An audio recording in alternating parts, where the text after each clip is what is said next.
actually part of the speech, but you can just. This is only the beginning. And bear with me, because I know that may sound a little strange coming from someone who is completing their first pathway. But when you really think about it, it makes a lot of sense. This is just one pathway, and there are still at least 5 others, if not more, to finish. It is a long road ahead of me, but if there is one thing that I've learned over the past year and a half, fellow Toastmasters, Madam Toastmasters, an honored guest and future member, it is this. Toastmasters can make anything possible.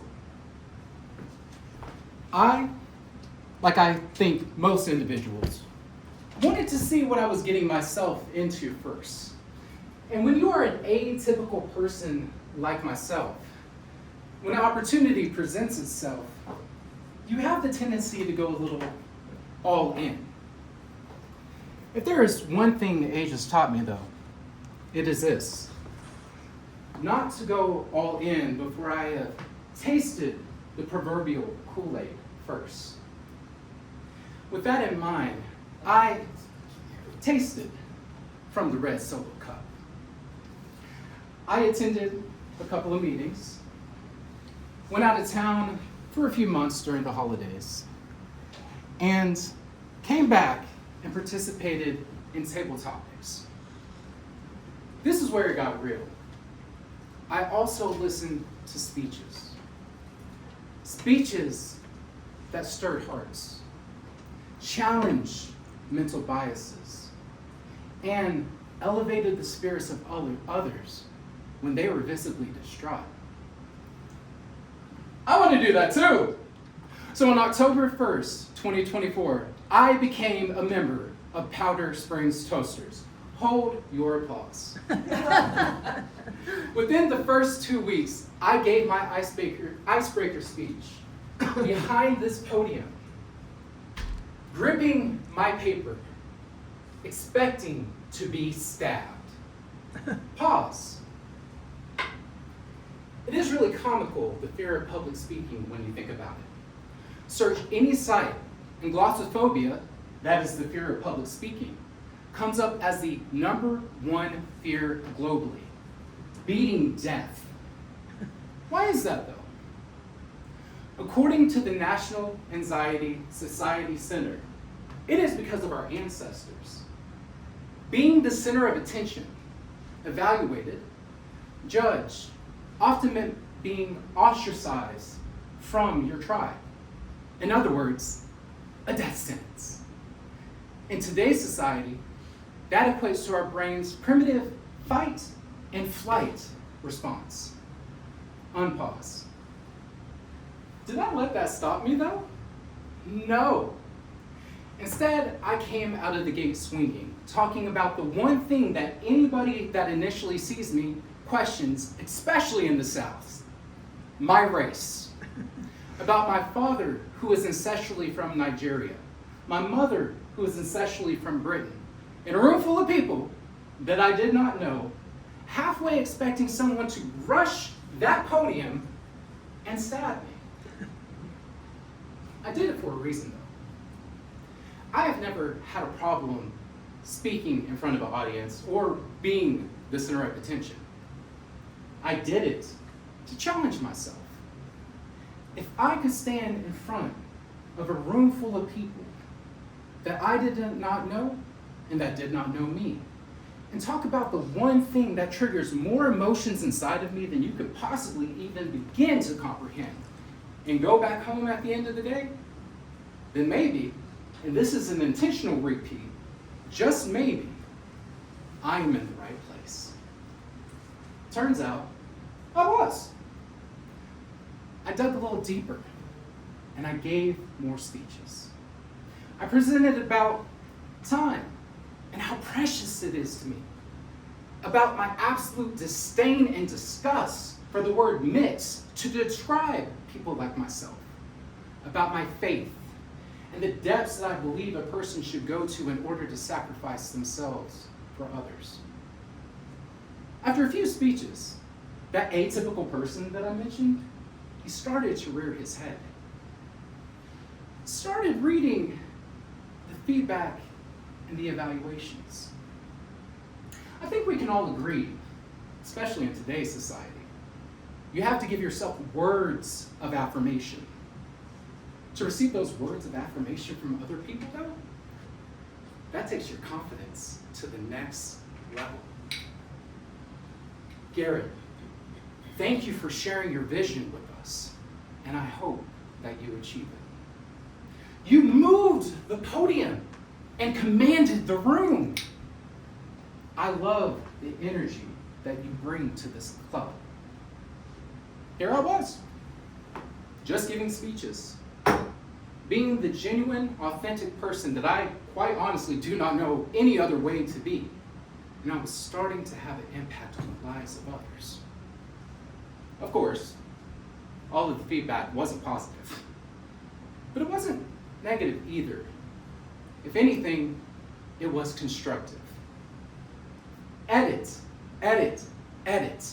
Thank you, Caleb. Use some visual aids. Thank you, Petra. I wish you gave more positive speeches. Thank you, Fran. You laugh at inopportune times during your speech. Thank you, Judy. My mentors, they pushed me even further. This is where it really got heavy. They told me to watch my speeches with the sound off so that I could hear what my body was saying when my words weren't. They told me to shut my eyes and listen, just audio, no video, so that I could hear what my voice was doing when my body wasn't able to distract from it. That was a humbling experience. Sing without listening, I saw habits that I did not even know that I had. Listening without seeing, I heard pacing and pausing that I did not even know that I leaned on. Some of the feedback I took and I ran with it. Some of it I am still working on. That is the thing that they do not tell you when you join Toastmasters. It is not just wanting to have the fear to overcome the stage. It is the ability to be open to feedback about yourself. Even the parts that you would rather not hear. To my fellow Toastmasters who have provided me with feedback over the past year and a half, and to all of those in this room who have evaluated me, thank you. I have a request. Continue to challenge me to be better. Growth never stops. That is the entire reason why we are in this room here tonight, because we all wanted to be better at something. For a Toastmaster, growth requires that you be open to the positive and the constructive feedback about yourself. Evaluate it and apply it accordingly.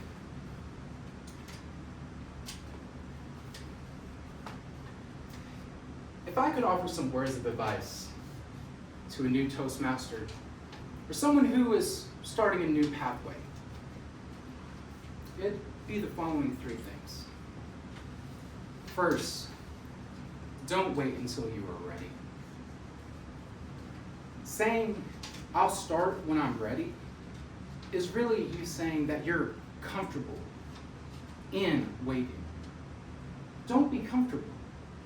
When you sign up to become a member, and I look forward to hearing yours, sir, give your icebreaker speech within the first 2 weeks, not the first couple of months.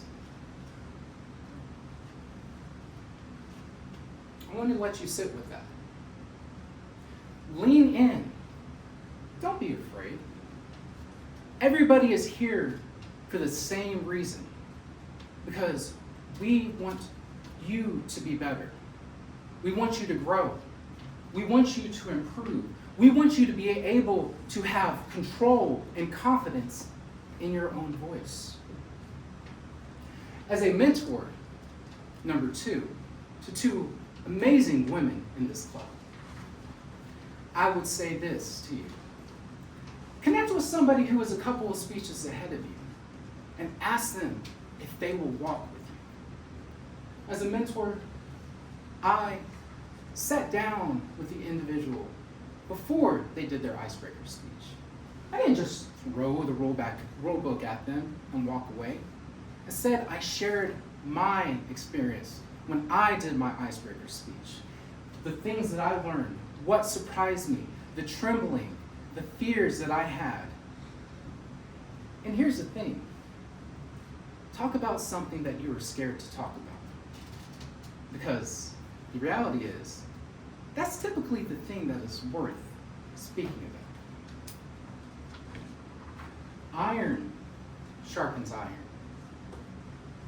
That is why we are all here tonight. Because we all want to grow collectively, to be better, to have a voice that breathes forth confidence. Don't just be a willing bystander who now pays $72 for every 6-month period. Never proactively signs up for a role. Never goes on to free toast hosts and signs up for a speech, and never participates in table topics. Because when you are just an innocent bystander, what you're really saying to everybody else is that you have no reason to be here. What is your reason for being here tonight? I'll tell you mine. I, a year and a half ago, drank from the cup. I tasted the Kool-Aid, and it turns out I like the flavor. In addition to that, I connected with people who inspired me and who motivated me to be better. This is the place that you have been looking for. And like I said at the start, this is just one pathway. There are many more to come.